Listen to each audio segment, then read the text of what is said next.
Peach Belt Land Conference here in Florence, South Carolina. We are here at the Florence Civic Center if anybody's watching the stream and would like to come by. Today, we will be playing our first game of Valorant, and casting today is myself, Gray VC, with F1S Firestorm. I'm the coach there, and we have... I'm Jarazi from USC Aiken. And we will be casting the first game today. I believe...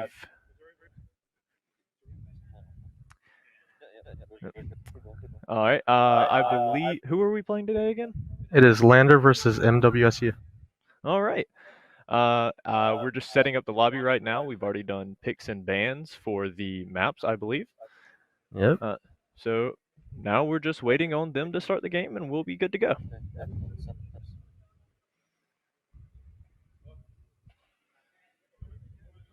Looks like we're going to be starting off with Icebox. Okay.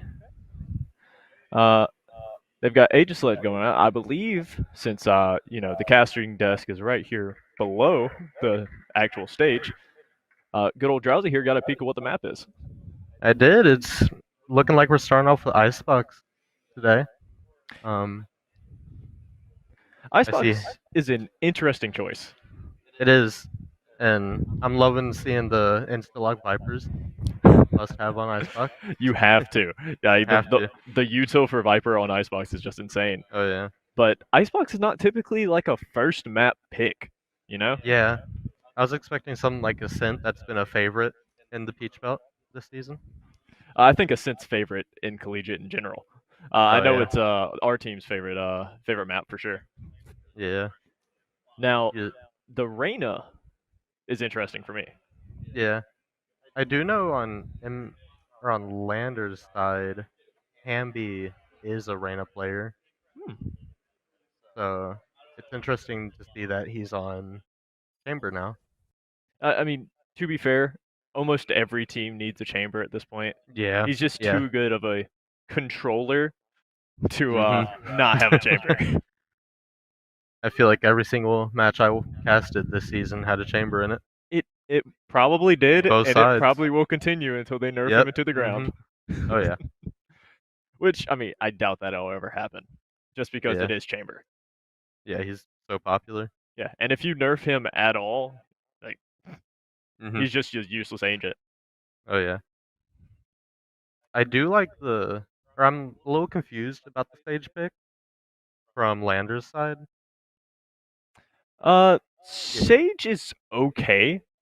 Maybe not on Icebox as much, but the fact that she can get her flash and wait, Sage? You said Sage, not Sky. Yeah. Yes, that's a weird one. Yeah. I mean, healers are good, right? Wall util, you can get some funky angles maybe.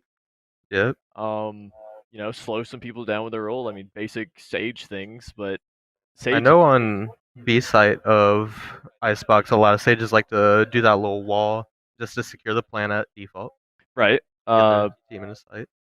I'm trying to think from an offensive standpoint. I mean, yeah. So you could secure the site with that. Defensive side, you could probably get some weird angles and stuff. Like you could get a Chamber up on top of the yellow box on A side. Oh yeah. Yeah. You could get them up on top of there with a wall.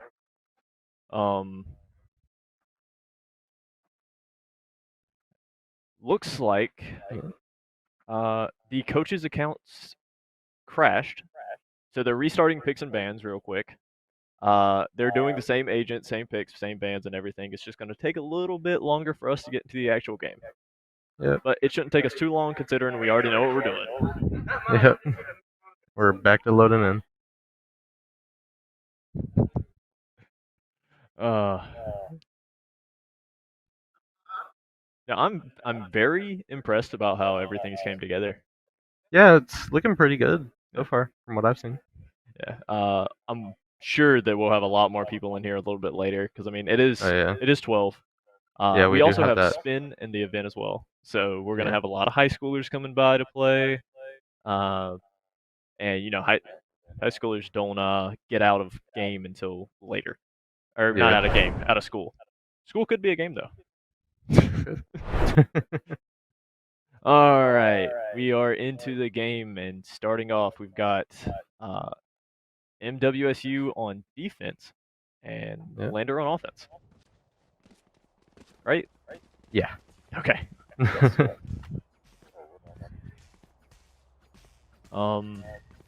Looks like Sage is gonna buy her wall, so looks like they're gonna play that wall on B site. I mean, it's smart. It is. As long as you can get there as a Sage. Yeah. Already catching them peeking. Ooh, headshot. Very nice. Good pick to start off the round. Also, might I say, that's like one of my favorite skin lines ever. Yeah, the Guy's Vengeance. Yeah. Very nice.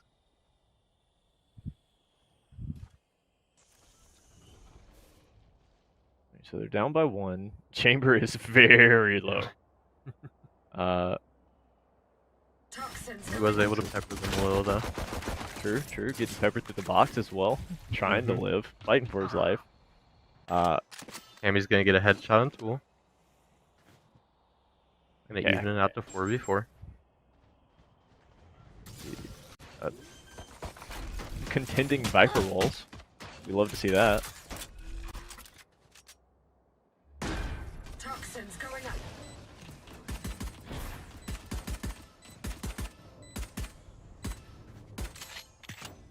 Alright, it seems like they're all just kind of holding back for a minute here. Ooh, Sage with the head pops. And very Viper's beautiful. Gonna get a double kill to close it off. Very beautiful round for LE right there. Good side execution. Yeah, the retake seemed a lot harder than I expected. Oh yeah.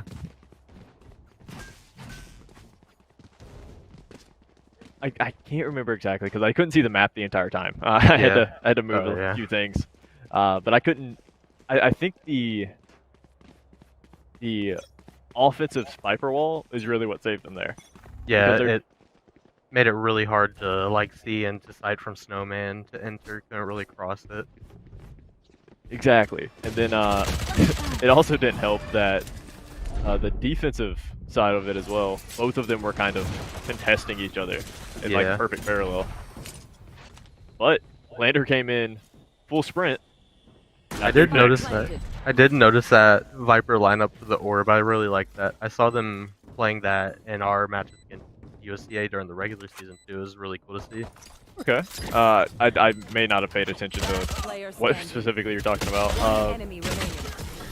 It went up onto that box to box off the backside so they could get bombed down. Oh, that is smart. I will keep that tech in mind. My team doesn't normally play Icebox that terribly often, but it's definitely not their least favorite map.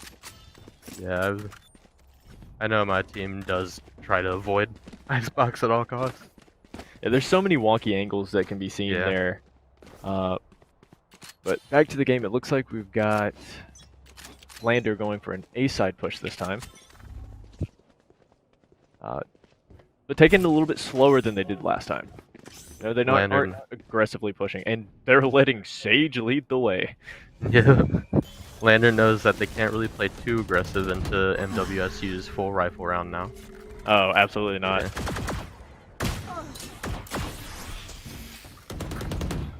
Viper's gonna play the orb again. Spike down A. As they should. Yeah. It's just good strat that I will forever have in my mind, thanks to you, good sir. Ooh, but Jed gets picked out of the sky. Right, what was that Hamby doing? It seems like we're trying to make some noise, lure some people out. One enemy remaining. Viper's gonna get the headshot. So it's just a 1v5. Oh, wow, the Sage is the last one alive? Yeah. Ooh, not for spray through the wall. I would definitely say that was a caster's curse right there. That was. that Sage could have just pulled up with a 4v1 clutch, but immediately got spotted. I had to say something.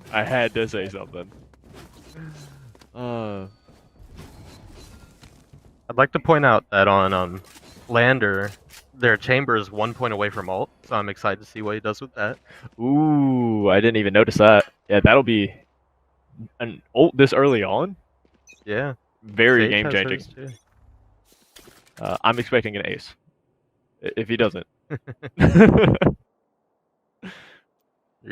heard it here first. Oh no, I just caster cursed him. He's definitely not getting it now. I feel bad.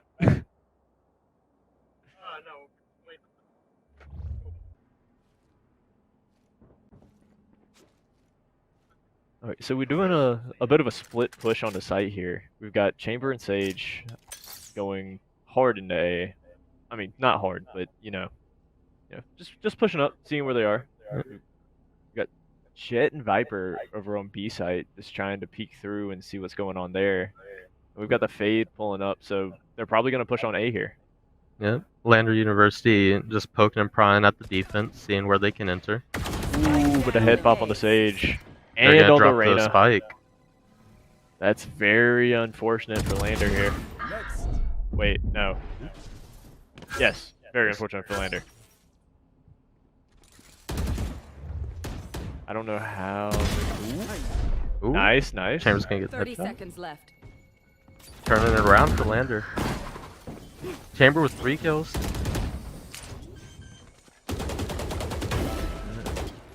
Ooh, and the spray through the wall. That's surprising to actually get that. Ooh, but their Sage. Oh, wait, hold on. Hamby at a 4K. Hamby aces! Nice! I called it! You actually did. And he didn't even use the ult. He just got an ace.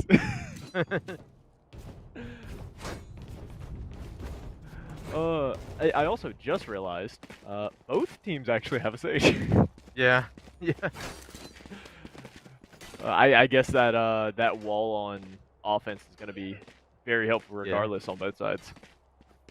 I haven't seen the wall on defense yet, or either I just haven't noticed it. I'm not sure actually. I haven't been paying attention to the walls that much. But I do want to point out that last round was their first rifle on rifle round full buy. Ooh, and Lander messed up their econ now. Yeah. And that's going to be a terrible setback for MWSU.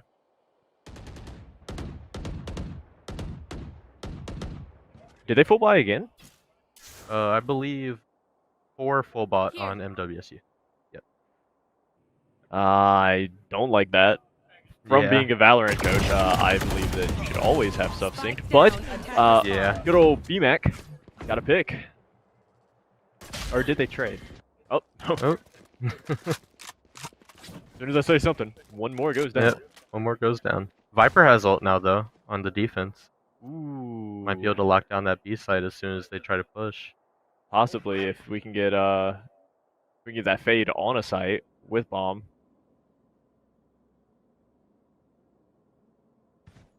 I also want to point out that the Viper's on top of in Nest, so if she ult, it's gonna go throughout all of Kitchen and Nest and not on the ground level. Ooh, that's a interesting tech. Yeah, I didn't know that's how that worked. I've seen some really weird angles from that. Last player standing. Spike down mid. So like, it doesn't hit the ground floor at all? No, it stays all throughout Kitchen and Tube. That's but so. Doesn't. It is. That's so wonky to see. 10 seconds left. I did it once accidentally out of panic.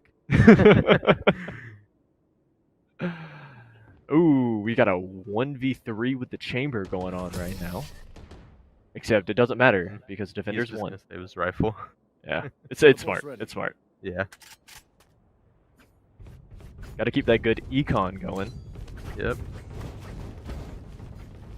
Alright, are we gonna see a full buy from Lander here?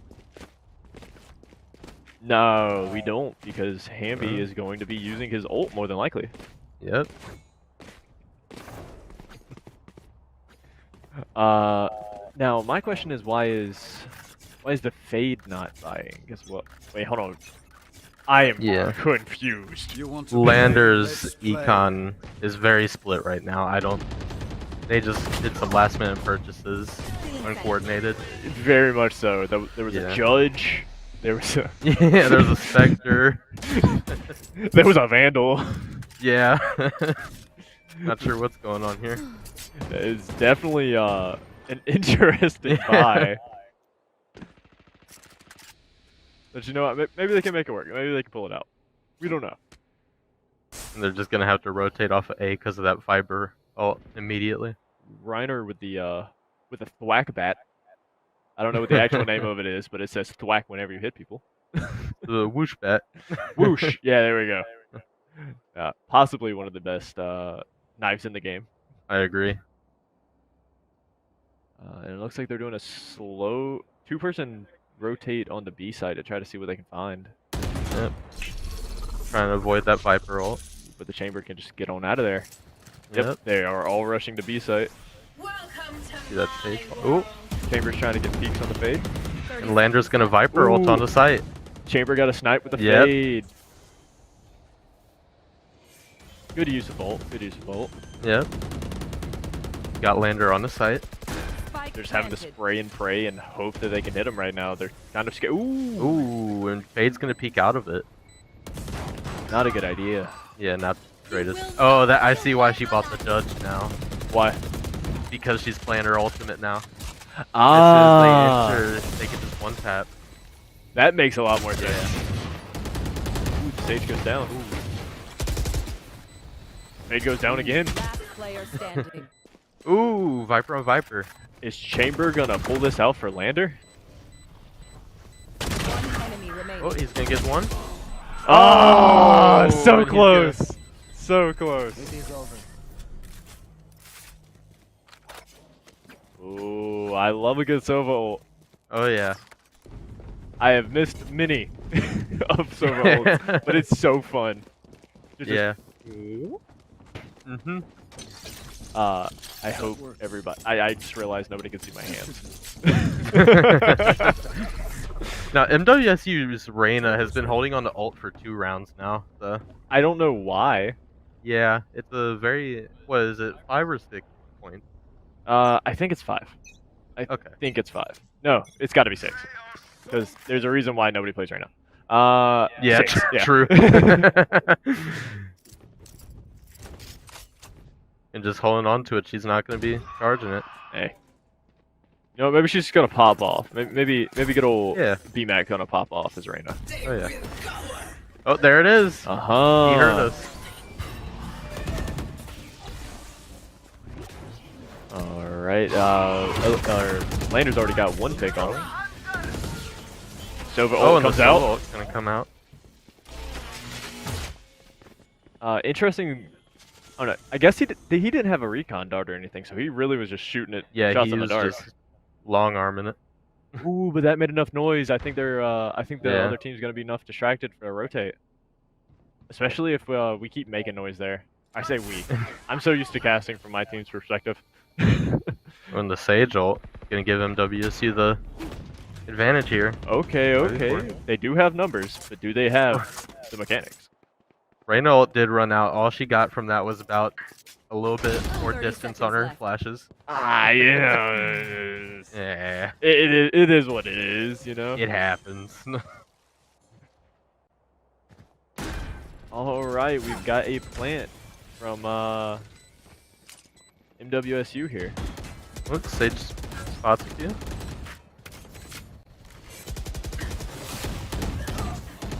Last player standing. Ooh. Unfortunate. That was a good puddle, though.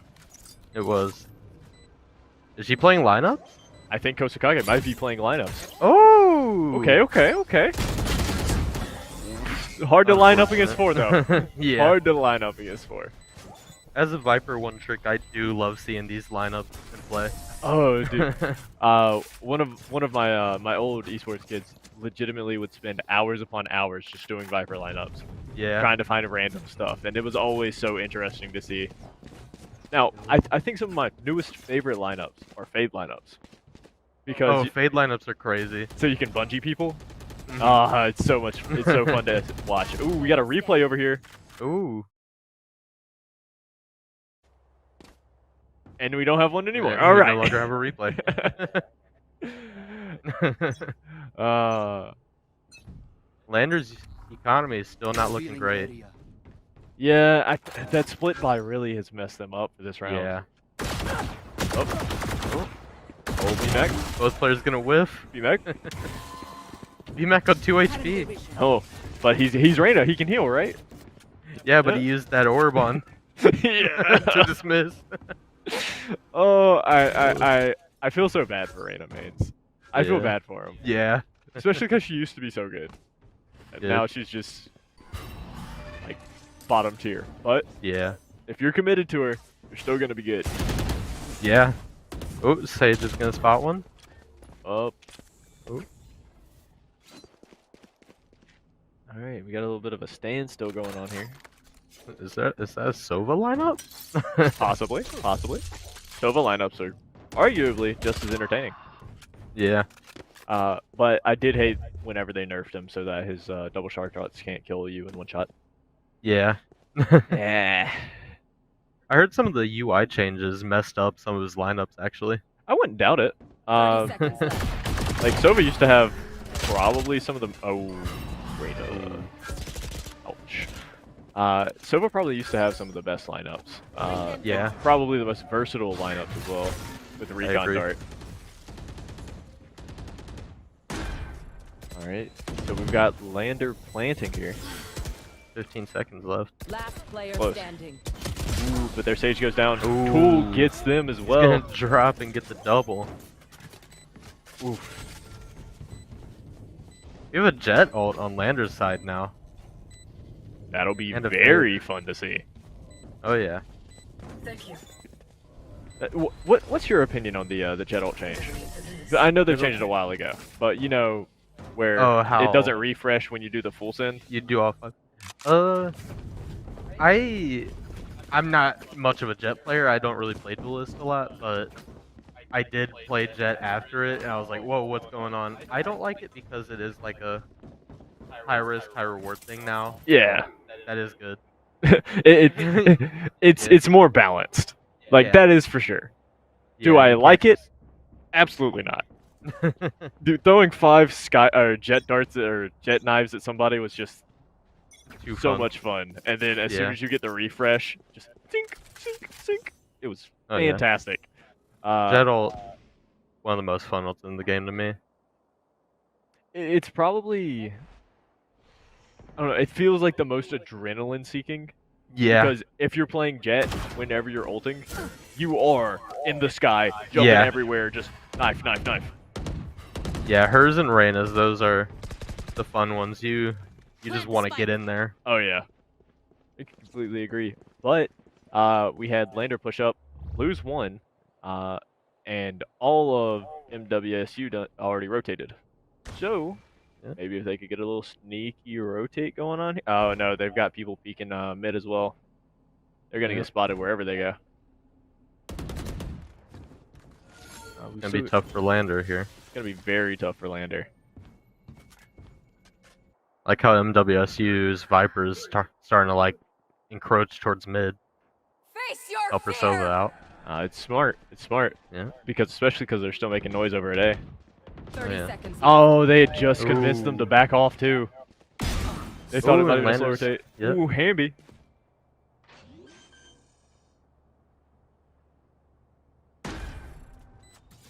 Alright, so we got Hamby acting as a guard dog through mid here. You will not kill my We've got ally. 3 on A site. Oh, Viper's gonna spot him. Ooh, in the snake bite. Oh, he's just outside of it, so she didn't know. Ooh, unfortunate. Ooh, and we were just saying how it's going to be tough for Lander. Yeah. And Lander must have heard us and say, we're going to prove you wrong. Yep. I don't know if it was MWSU, but I'm going to assume it was because they're running a Sova, but they have a crazy lineup from, I believe it's Boiler to default on A site, and it just makes it impossible to plant. With Sova? Yeah, with the shock dart. Oh, yeah. He got a double kill against USDA. Do what? When someone tried to go into plant, got killed by 1 shock dart. Another person that was also low ran into plant, got killed by the second. Speaking of shock darts. Yep, there it is. Yep. Bounce right off the back wall into tunnel. Looks like they could just hear us. Maybe we should start speaking quieter. No, they definitely can't hear us. They're all up there headphoned up. Yeah. All right. I mean, it's a 5v3. Landers down 2. And I'm not gonna say anything this time. I don't want to cast curse MWSU. I don't either. They're very split. Spike down A. That's gonna be the spike too. Poison's off. The Viper's gonna be able to recover it. Yeah, I mean they were pretty much challenging each other there, but the only problem is that MWSU now knows they are at A site, and they have to go to A site. Ooh. Okay, can this Viper 4v1? 30 seconds left. Okay. Ooh, got one. Gonna get the pick on the Sova. Headshot on the Reyna. She's gonna ult. I was hoping to see this. Pulls out the shorty. You gonna be able to clutch it? Oh. Viper v Viper. 10 seconds left. They've got no clue where she's at. They have to go in. Gonna rush in at her. Player standing. Oh, shorty. She's on a 4K. Okay. Other Viper playing up top. Smart. Gonna try to drop down where she's at. Oh, unfortunate. She almost had it. Oh, that would have been so clutch. Yeah. I didn't know that's how that worked. The Viper ult was still kind of in nest, but even though her feet was in it, it didn't take her down. It's probably because the way the box is set up for Viper ults, it goes to a certain height limit, and that box is the height limit. Yeah. But that honestly is pretty sketchy to try to think about. Yeah, the way it's... Oh, there's that shock dart you were talking about. The shock dart. Ooh. Very nice. Comboed it with the Viper orb. I mean, there's Reiner getting picked. Oh, this is... Oh, yeah, we're getting a small little replay of Kosakage, but we're going right back to the live game. Wait, do they not have? Oh, they just have Spike just sitting somewhere. Oh yeah, they're defaulting. Okay. So they're just gonna try to pick and prod at the map, see any weaknesses in MWSU's defense. There you go. I'm gonna be honest. I don't know what a default on Icebox is. That's one thing I do not understand. Yeah. Like I said, it's probably the least played map that I've seen. Yeah. It's such a large map that's hard to, really. Yeah. But they're going to pick up the Spike and possibly be headed to A site. I like how and Chamber, who plays Cypher, I like how Chamber is playing through mid, just holding it off, making sure no one can, the Viper, the 30 Chamber seconds can't left. I mean, it's a smart idea, because, I mean, I don't know if the other chamber has ult, but if the other chamber can get a good little piece of vision on the A site, might be over. Ooh. But, Viper's gonna be able to trade her. Kosakage planning. I hope I'm saying their names right. I assume that's like Naruto, like, you know, Kage, Kosakage. Yeah. I'm pretty sure I know how to say tool. Oops, Sobalt coming out. Oh, almost hit Kosakage, actually. Almost. She's one shot. Looks like she's playing for a lineup, though. Yeah, it's gotta be. Yeah, that's one of those lineup spots I know. Are they coming in at the same time? She knows where the chamber is. Get out of my way. There you go. Good job, Looney. We've got util coming in. Oh, and the lineup's gonna come in. Yep. That's the one. Now, I do like the strategy of, like, what we call walking the drone for Sova. Yeah. Where you just kind of have someone behind the drone and it enters and you just swing out after it. That's smart. Yeah. Oh, we got a timeout coming in from MWSU. I don't know if it's a tactical timeout or what is going on. They might be having some technical issues. Yeah. It looks like they're fine. They just got to recoup themselves, I believe. Hey, sometimes it's necessary. Sometimes it is. I mean, this has been a intensely close game, very back and forth. It has. And I'm here for it. I will say that MWSU has been excelling in the rifle rounds. Yeah, I mean they really have, but at the same time, like Lander's just been countering them at every turn somehow. Yeah. I feel like, I mean, this might be a bold assessment. Lander is good with their abilities, while MWSU is good with their gunplay. I agree. Yeah. Lander's playing very tactically, and I'm loving seeing how they're playing. I'm loving seeing the Viper line up the walls. Oh, absolutely. I mean, it's always nice to see players who have good mechanical skills and also just understand what they're playing. The game, yeah. Yeah. I will say some understanding.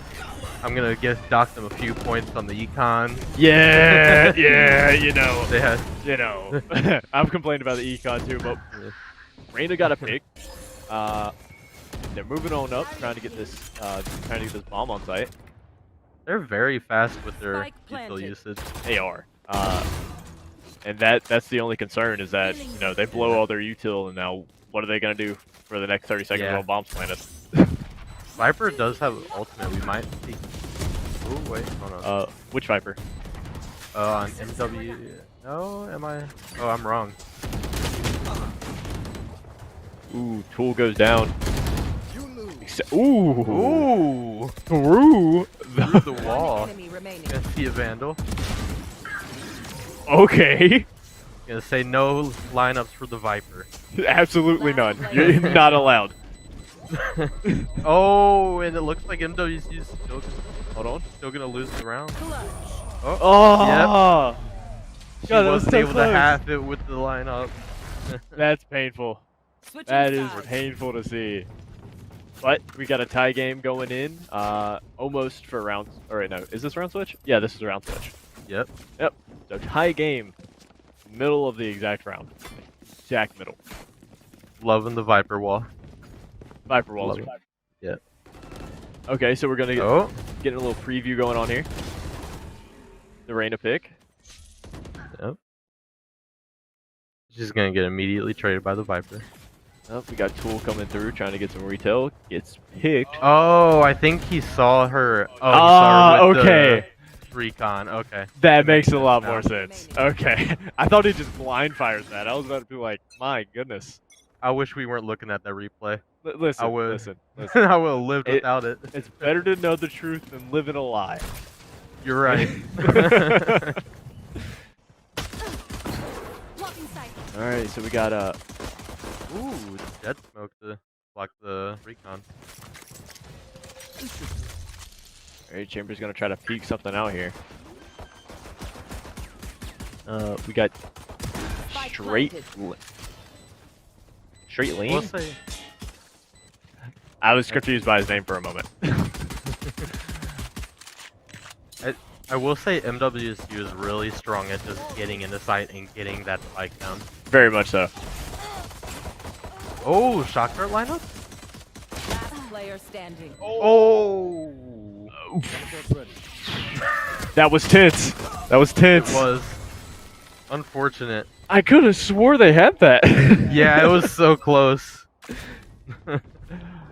But it looked like it was exactly. It looked like she had it. You know what? It just bees like that sometimes. Yeah.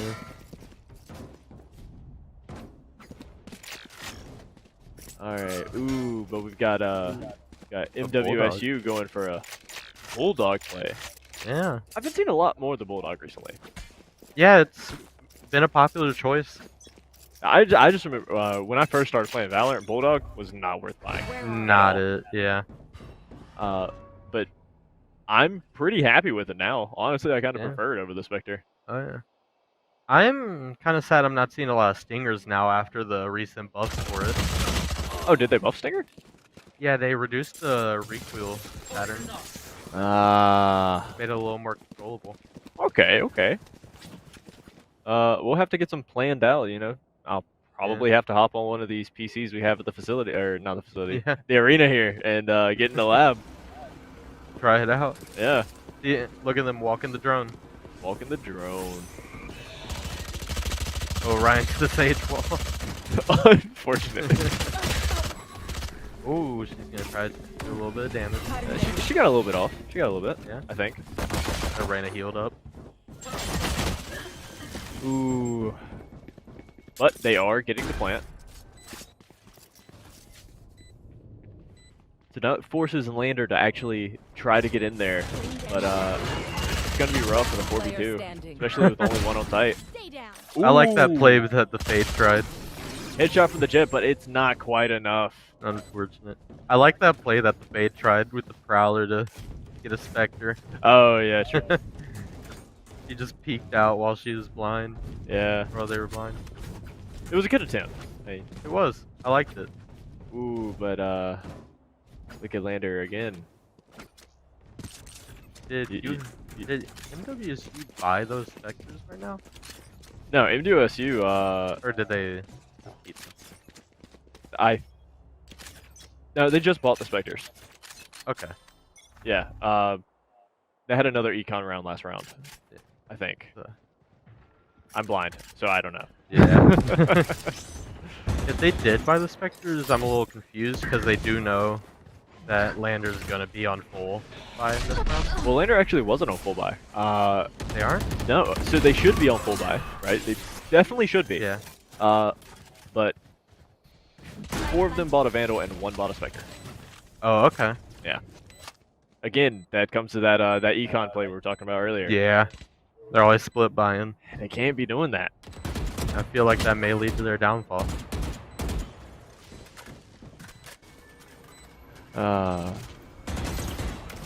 Alright, so Kosakage took down the drone. Very nice, very nice.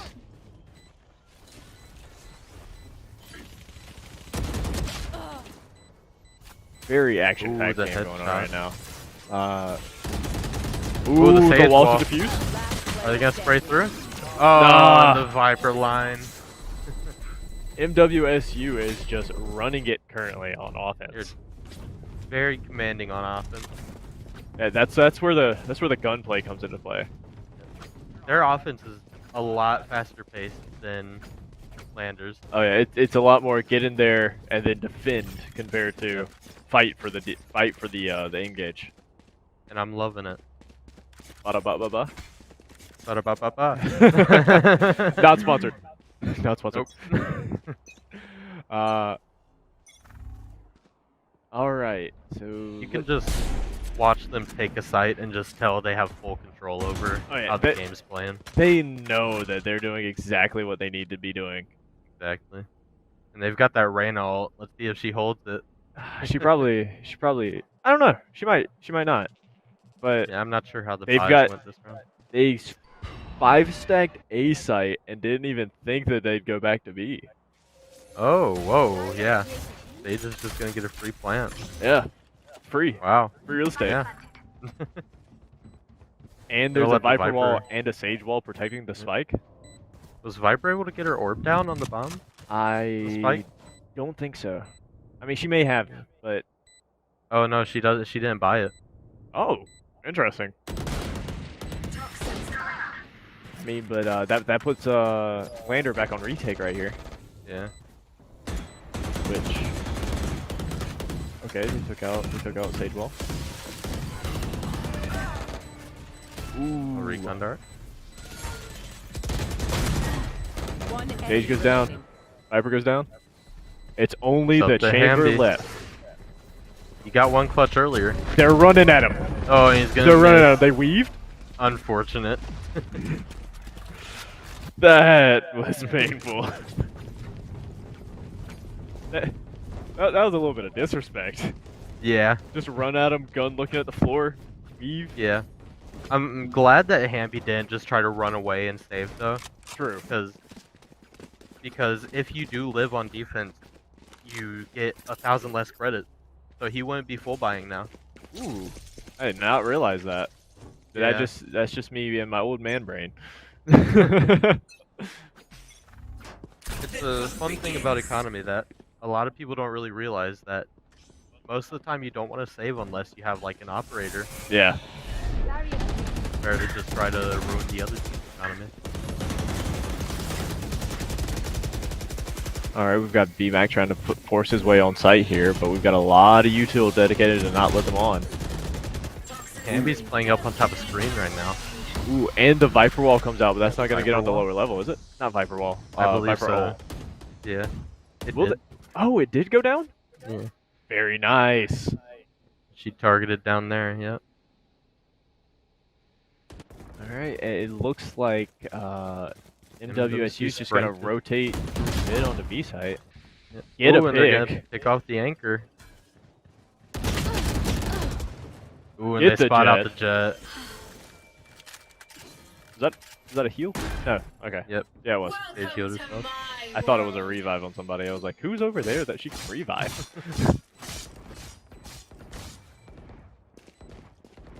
Ooh, and MWSU's Viper ulted on top of that.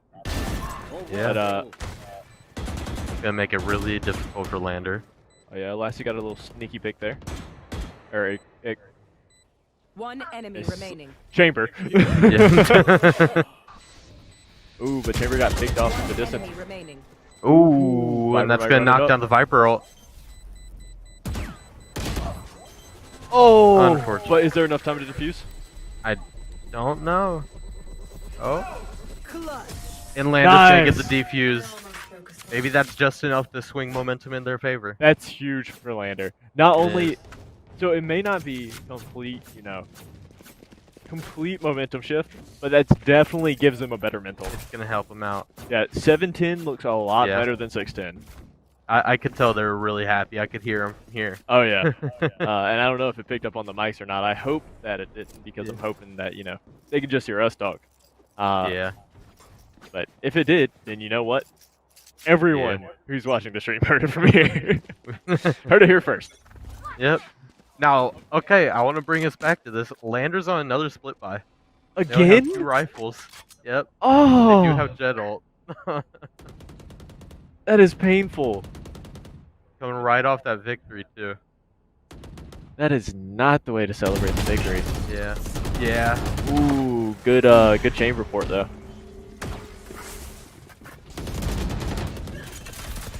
All right, we got. Just gonna enter site. Walk on and plant the spike. Yeah, because you notice like 2 of them were on B side here. Yeah. One of them rotated from mid. From Lander side here. But now they're having to once again play retake. 2v3. Retake with a man down. Yep. They do both have vandals now. Let's see if they can do. Ooh, we got the jet knives. Got 3 left. Where did that smoke? Oh, she curved that smoke really fast. Very nice refresh on the knives. Oh, who knows? The jet doesn't know. Oh, and they're gonna crossfire. Unfortunate. Looks like Lander's gonna pay for that split buy. Ooh. I was hoping so much for that jet to just come in and clutch, but she just didn't turn around and look in pipe or look in the box. It's unfortunate, but you know what? It happens. It happens. Yep. And now Lander on another split. We get the replay here. Yep.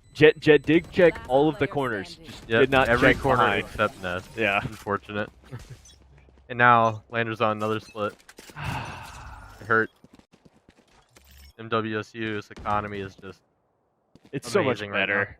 Right it's so much better. Alright, and it just hurts to watch. It does. They're playing so well. They are. It looks like we've got a little bit of a split push going through here. We got 3, or the spike hovering back, 2 going through mid. I don't know how that chamber didn't spot that Reyna. Yeah. I wonder what team threw that Viper orb. Which Viper orb? The one in mid covering up tube. Like. Oh, I see what you mean. Yeah. It was Lander, I believe. Okay. Yeah. Yeah, I really like that one. It makes it hard for the defense to play. Oh. Viper wall? Viper wall?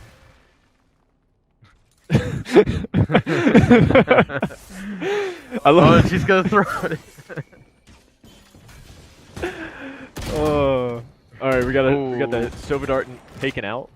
The swing off the Silver Dart. Let's play. Ooh, fatal. Is he gonna hit anyone? I think it got their chamber. Yeah, it got the chamber. Ooh, but the chamber has spike. Oh yeah. Oh wait, no, hold on. Chamber was just standing on top of the spike. Ooh, Lander's gonna ult for this. Okay, this is a big commitment for Lander. Ult, no. Yeah. Perfect. He stopped Oh, the he Sova canceled? ult. Oh, okay. Why? That was smart because someone was swinging her. Oh, true. Oh! Oh my and goodness! Lander's still gonna get the defuse. Well done. I like that awareness by the Sova actually that he showed. Yeah, let's glad we're getting a replay here. Yeah. All right, so he throws it. I don't think he hits anyone, does he? Yeah, I think he heard her. Yeah, he heard her. He swung on her, and then he came back around. But they did get the defuse. That's really good momentum shift. Yeah, I don't think I've ever seen a Sova just cancel that ult like that. I haven't either. I know I would have tried to full send it and commit it, and hit that jet right in the face. All the Sova players I know would just full send that. I mean, it's just like one of the funnest parts of his kit. I mean, It is. Yeah, it's just. Dink. Ooh, Reyna trying to push the it. Reyna smoke. Ooh, and hits the Kosakage. That's gonna make it really difficult for Lander since they're down the Viper. Ooh, yeah, and I think down, did Viper have ult yet? And Luna gets the pick on the chamber. Sage with the shorty? Sage Did they split again? I think they did. Unfortunate. Yeah. Very unfortunate. I mean, they got to do something, right? They have to do something. It's just not this.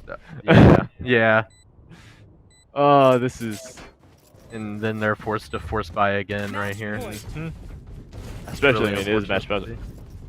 Do you know if this is best of ones for today? I think we're doing best of 3, but I'm not completely sure. Okay. BO3. So it is BO3s. Got it. Okay, so we will be expecting another game after this. And I think we might be seeing Ascent next. Not 100% on that. I do love some good Ascent. Oh yeah, I think we all do. I think it's probably like the most popular map. Yeah. Bind is next. Okay. Okay, so Bind's next. I don't know how I feel about Bind. Like, Bind is okay. It's one of my favorites, for sure. Just because I'm a controller main, so. Yep, that makes sense. That makes sense. Reyna's in ult here. Is she actually gonna use it? I don't know. Spike planted. For a second, I thought it was Reyna planting an ult. Oh. Oh, but we got MWSU pushing on the site. Haven't lost one. They got one pick. Lander's gonna have to try to work their way back in. Sending out Prowler. Prowler got nothing. Ooh, but she knows it. They know they're there. Coming out. Shoots the Reyna orb. Ooh, it's hard to fight that 3v1 from 3 different angles. Ooh, they get a pick on the Jet. They know where both are from the recon. They got Hamby, and that's the first game. How did the Jet die? Jet just got shot. Oh, okay. Yeah, that's reasonable. She crouch shot. She crouch shot on at the bomb, and just got a headshot. That was it. Oh, okay. Yeah, I'm hoping next match we can see Lander kind of get it together with their economy. Yeah, that is one thing that I would like to see. I feel like it would have been so much better if they wouldn't have split buyed, but you know, it is what it is. They started split buying from round 2, and then immediately it was just a curse continually after that. Yep. It just couldn't get it back together. All right, let's while we're sitting here waiting for everybody to set up for the new map and everything, let's do a little bit of analytics here on the on the good old match results. I agree. Looking at I mean, Kosakage was top fragging. I could kind of see that on their team. Kosakage was probably one of my favorites to see, but also, Viper bias. He had some really good plays. He had some good plays. He had some good lineups. We had, I don't know, everybody on MWSU all seemed kind of, similar. Yeah. Like, I'm happy to see the Reyna getting the most first bloods. Gonna show that she's playing really aggressively, really well. She's playing Reyna how Reyna is supposed to be played. Yep, exactly. I've seen a lot of them just not play like that recently. I believe we have the option to take a break if we would like. Yeah. I personally would, so I could go get something to drink. Yeah, I agree. All right, so we'll be back here in a few minutes when Game 2 hits. Yep. All right.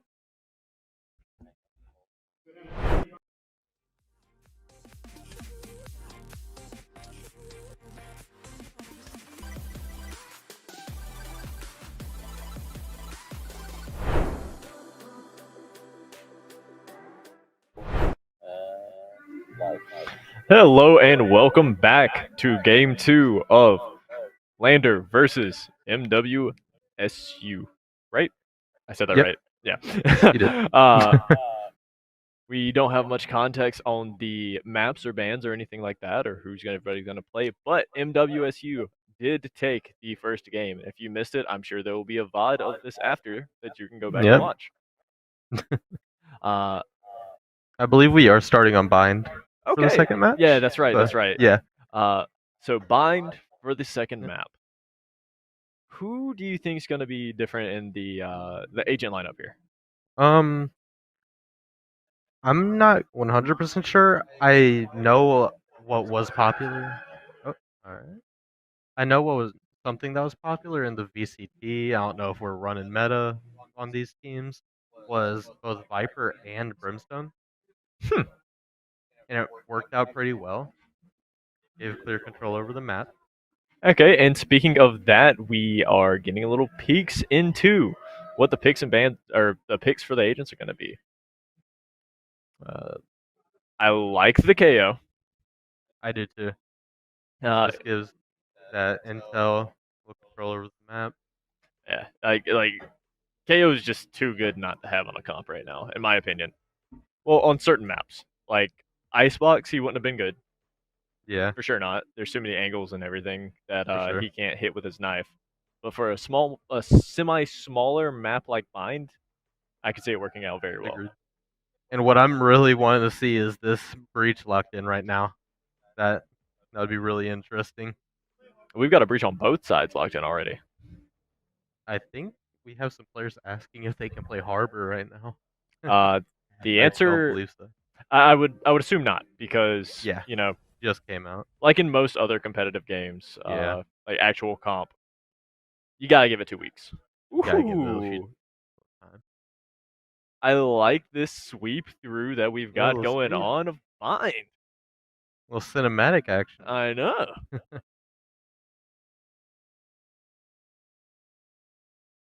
And I'm gonna be honest, I did not see who in all was ended up being picked, but now we can. We did see the breach. I love it. Saw the breach. Wait, hold on. Was I wrong? Is that Brim on both sides? Yeah, there's a Brimstone on both sides. Okay, okay. They're so similar in my brain. Yeah. So we got Brim, Breach. Brim does seem to be the favored smokes on this map. Yeah, it makes a lot of sense, especially because his ult can also cover like almost the entire site. It's very nice. MWSU, they're gonna opt to not pick a chamber. What? Yeah. I think they subbed the chamber out for the KO. Oh, was that a double headshot?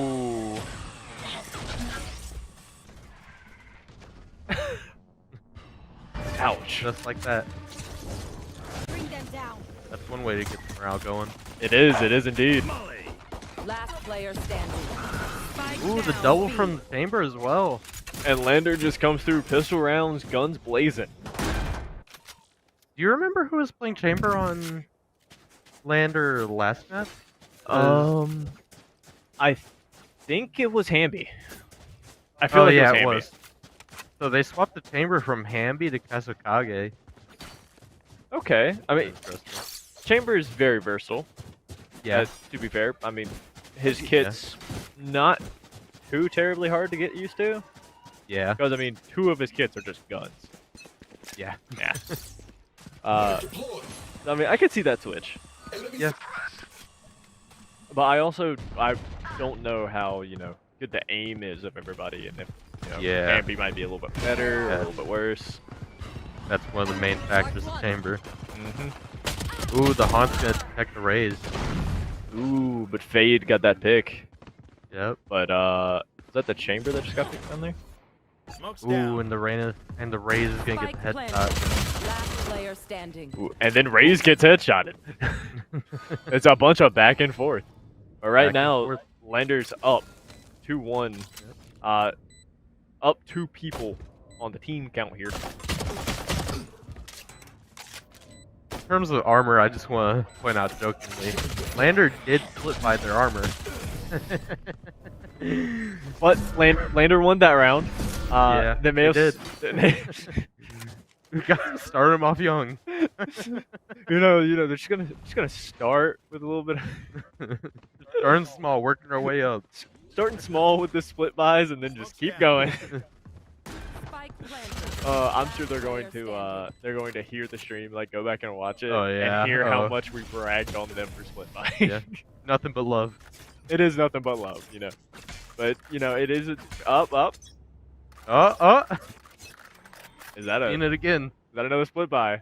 Another split buy. Another split buy. I mean, at least it's not as drastic as like everybody like Vandals, but still. Oh.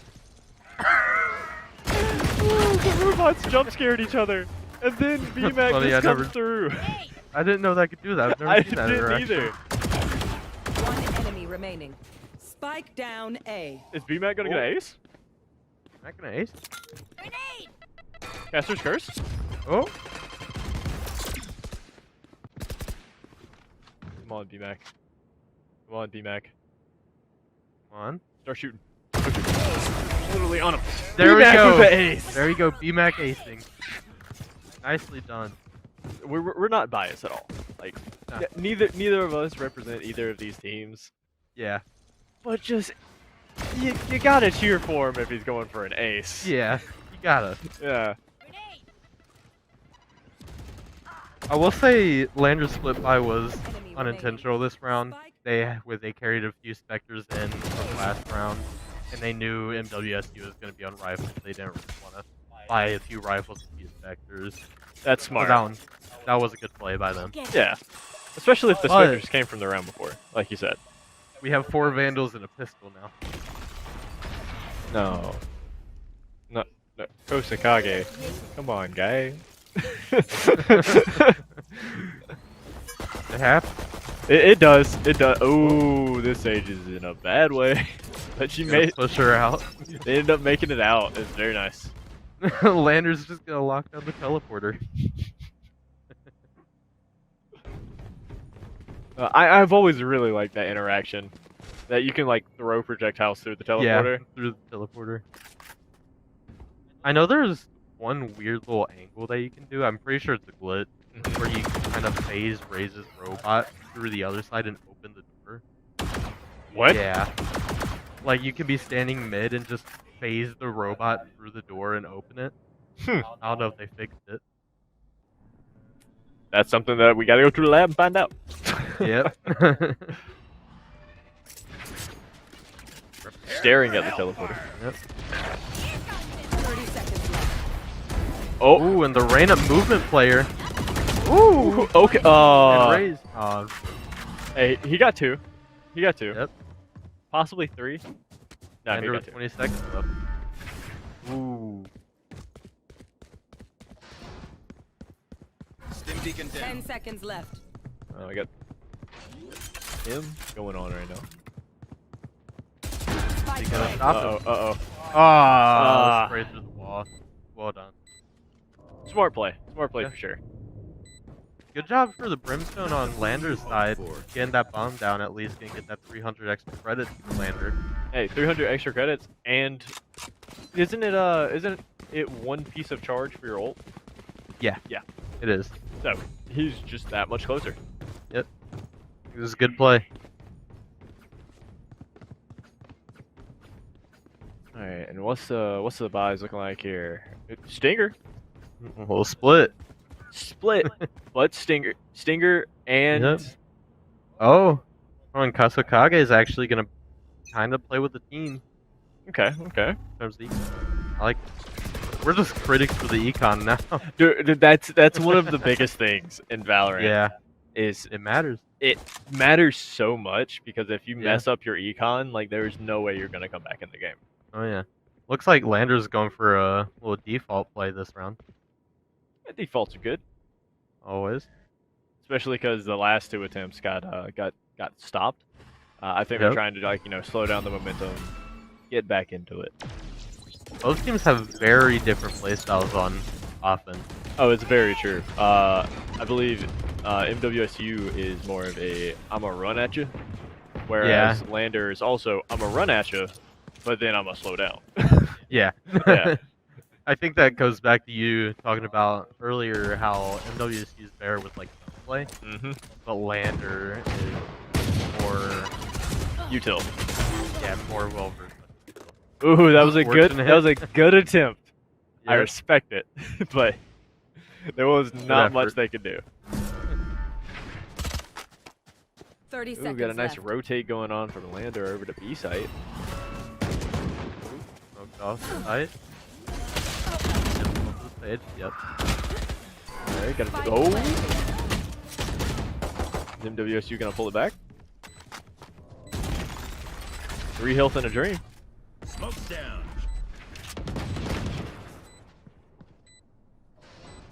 The 2v2. Oh, the 2v1. Is that ult? Oh yeah. Trying to figure out where they are. Oh! MWSU's Fade's gonna get the triple kill. That was so close. Their Fade was on such low health. There was really not much they could do. It was a shot in the dark on whether they could actually, spin that or not. And then that's gonna actually give Fade her ultimate. It's gonna be really good for playing retake. This is a defensive ult too, so I don't think they've had to. Have they played retake yet on Bind? I don't think so. No, they haven't. No. I don't think they've had to retake yet, so I'd like to see how they go about retaking here. Yeah. Okay. Oh, got the boombot lineups. Love to see it. Love to see it. Alright, we got a very slow play coming out here from Lander. Trying to really get in the mind game of MWSU. Seeing that MW, trying to see if they'll slip up a little. Okay, I was gonna spot the raise. Oh, raise dead. But he's protected by the pipe. Yeah. Also, I just realized that I'm calling everything something different than what it actually is. Pipe. Container. Yeah. Really bad with names. But I understand locations. I think I called a raise a Reyna earlier. It happens. It happens. I'll find you. What? They are playing extremely slow. Yeah. 30 seconds left on the clock. They gotta do something. Oh, and they're gonna teleport. Hey. Ooh. Unfortunate timing, guys. Fade's gonna have to try to run back to B as soon as that double kill happens. I don't think they have time. Yeah. Oh! Reiner might be out here giving them time. Fade's running. 10 seconds left. See what happens. They've got one rotating back from B. You got a double. Got 2 on A still. There's still not a chance. Yeah. Yeah, they just played that a little bit too slow. Yeah. Yeah. Yeah. That's about it. Yeah. So, I think what they're trying to do is they're trying to, like, you know, calm themselves down a little bit, take it a little bit slower, get in their head, because like both of these teams are used to rushing in. Used to being right in there and then one team having to retake. But so far, specifically on bind, they had right here. MWSU has not had to retake. They always just outbeat them in gunplay. Let's play. Now I want to talk about MWSU playing really aggressive on defense right here. And honestly, they can afford to. Yeah. Playing immediately into short. Landon said, I'm tired of going slow. I'm gonna go fast. Yep. Off your feet. Oh. Razor. Not gonna spot anyone. Better go in there and just fire it. Ooh. But they knew where they were. Yep. He's gonna pepper raise a little with that. Right. Remember when I said that neither teams had to or they haven't had to retake? Yeah. Get put to the test. There's a retake right here. And they retook. They played it like they were playing attack, just really quick. They really did. It's honestly surprising me how well the aggression is working for defense. Yeah. I really like seeing the. I really wish Lander played A that round, just so we could see that little clash. Short. I feel like they should. They've got to go A here. They've gone B like 3 times in a row, lost it 3 times in a row. Like, granted, it was close one of those rounds, but yeah. Lander's economy has just not looked great, but I'm glad they're saving here because they're gonna that next round they're gonna be a full rifle round on both sides. That'll be nice. See everybody on a little bit more of equal footing. As long as everybody can actually full buy. I don't know how many ults are available, other than I think we got 4 on MWSU.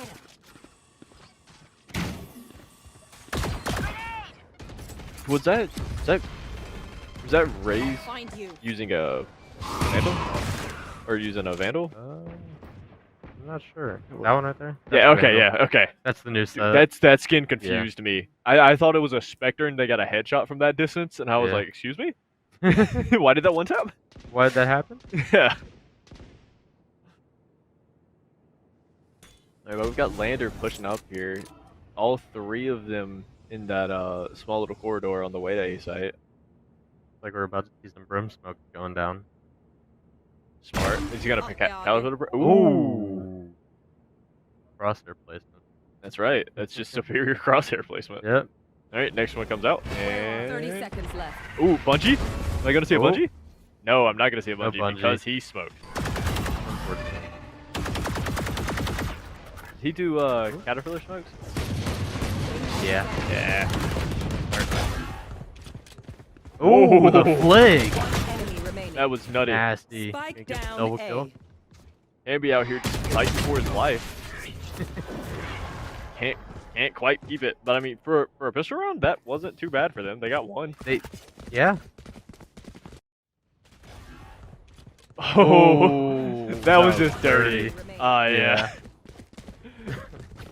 If somebody, if one of Hamby's friends is out there, what? No, that wasn't Hamby. They got that right. No, that was no, that's BMAC. Yeah, if one of BMAC's friends is out there watching the stream right now, clip that. Yep. for his for him. sake. Just for him. Yep. Clip it, send it to him, said BMAC OP. I know that's what I do for my friends. Oh yeah. Ooh, BMAC going in. Going in with ult. Finding nothing. Nothing. Unfortunate. That's the second time that BMAX used ult, and just nothing's come out of it. But zoning ult. Zoning goals. Yeah. Ooh. Grenade right past the feet. Spike planted. Ooh, this is a big BMAX coming in for a flank. Fool's out here getting picked. 1 enemy remaining. Ooh, 3K. Fool getting picked. Wait, you can tell what? MWSU. I completely missed what that raised. Like, what happened to the other two? Yeah. I'm not sure. They just. Okay. So we're getting a little bit of a replay here. Spike planted. Nice. Did Oh, okay. Ooh. Raze came around for the flank. Okay. Fade got the triple. Yep. Yeah. Okay. Yeah. Thank you, replay, for the clarification. Yep. Always have her back. Yeah.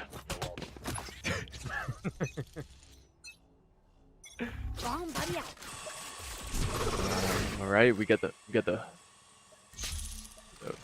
Why did I just forget the robot's name? The Boombot? Boombot, there we go. Yep. The Boombot lineups. Back at it again. I thought you were joking. It actually is a lineup. She's putting a crosshair at the top of that. At the top of the wall at the same point every time. I realize that. I mean, you could look at the treads and just look where it's going, but yeah. I mean, that's no fun. No, that's no fun. Lineups are fun. Spike down B. There's so much coverage going on right now. Yeah. You could tell MWSU practices taking sight all day. Oh, about to get spotted, Fade. It's like he knows. Oh.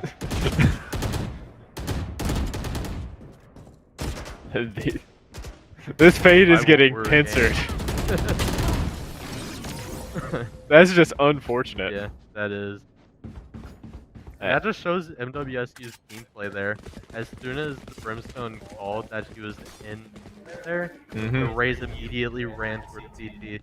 Oh yeah. Hey, this is a lot further of a game than last time. Yeah. But to be fair, I do personally feel like offense on bind is a little bit harder than defense on bind. A lot smaller choke points to work your way in. So, whenever it comes up to, the good old round switch, I see Commander hopefully getting a little bit better. But BMAX so it looks like MSU, or MWSU is going to be the ones playing offense this round. Yeah. They're just going in. Yeah. They basically said, hey, let's pick a 5 duelist comp in a stage. Which they didn't actually do that. Yeah. But that's how it feels. It felt like it. Yeah. That coordination with the raised satchels and the flash. Nice. It's such a good combo. It is. And like, honestly, it's just very impressive. Yeah. Yeah, Lando's a little scared of A-Site now. I would be too. Oh, yeah. Oh, wait. Oh, looks like they're going A. Said we ain't never scared. Yeah. I'll find you. Interesting play. Was that double fatals? Yeah. That's satcheling in. Very nice. We're gonna get Spike down A. One enemy remaining. That's gonna give him the control of the bomb. Make it really hard for Lander. Kozukage was able to get out of there.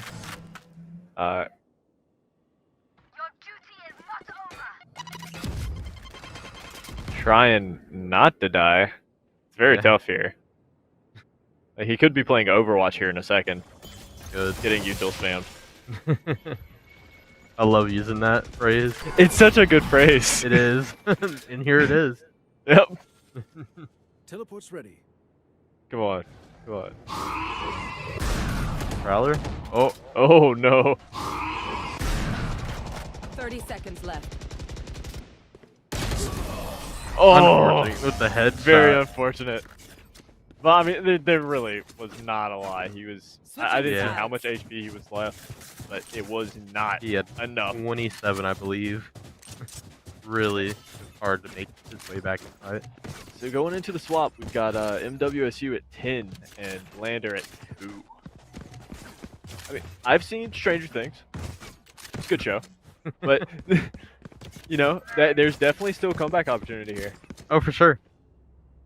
Yeah, all they need to do is just get that momentum rolling on their side, and I feel like they could just pop off. Yeah, like you said, I really do think this map is more defense-sided. Because it's honestly easier to defend. Yeah. Like, granted, offense has the teleporters and everything they can take fairly easily. Yeah. Oh, it's a fade lineup. Ooh! Fade bungee? They shot it. Healing.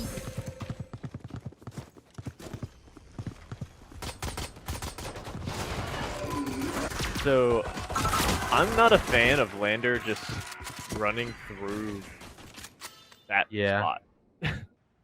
That spot, yeah. What's that spot technically called? Well, light lamp?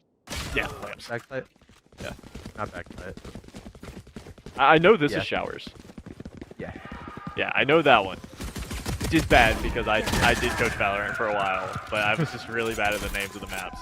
I will literally just circle the areas, like here. Spike planted. Towers, or as USDA Valorant team calls it, mac and cheese. What? One of the guys said it looks like a little mac and cheese noodle. I can see it. I can see it. Had to bring it up. Last player standing. Yeah. Chambers the only one left alive for Lander here. Where's the bomb planted at? It's behind that wall right there. Making it really hard. That's that was so really unfortunate. Yeah. Now, I don't know if MWSU left that hole in the wall on purpose, or if Lander just shot through it. I would say they probably did. Mainly because that's an easy choke point. Because it's either the mental of, I've got to shoot through this wall so they know where I'm coming, or I'm going to try to peek it and hope they're not looking at me. The most ideal situation there probably would have been to have 2 people, but they didn't. You know, have one shooting at the wall, so everybody's kind of tracking attention on that, and then have one swing out. And then just swing out and a little pick. Yeah, but unfortunately, that just couldn't be happening in hindsight, 50 or 2020, whichever one it is. Oh. And he's gonna satchel himself onto the... Ouch. Oh, I was hoping to see Lander's raise satchel with authority.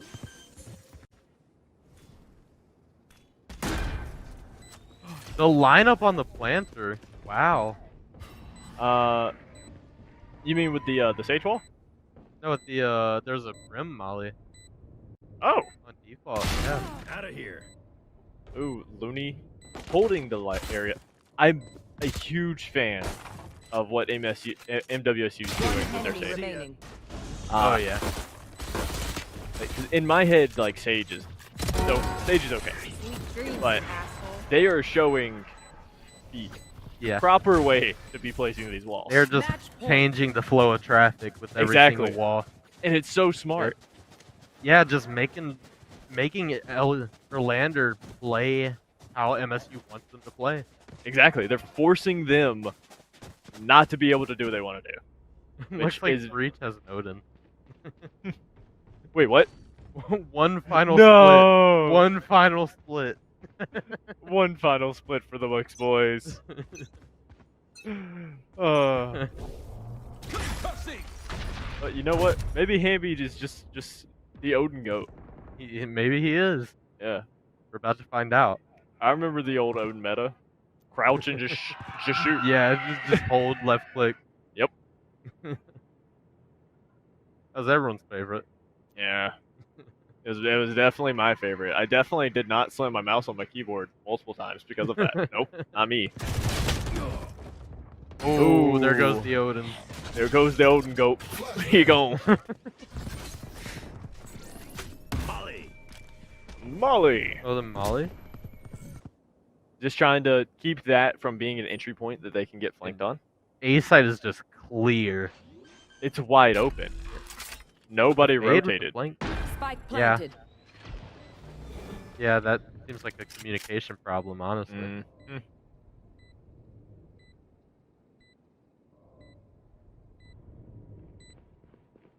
And we are holding angles hard.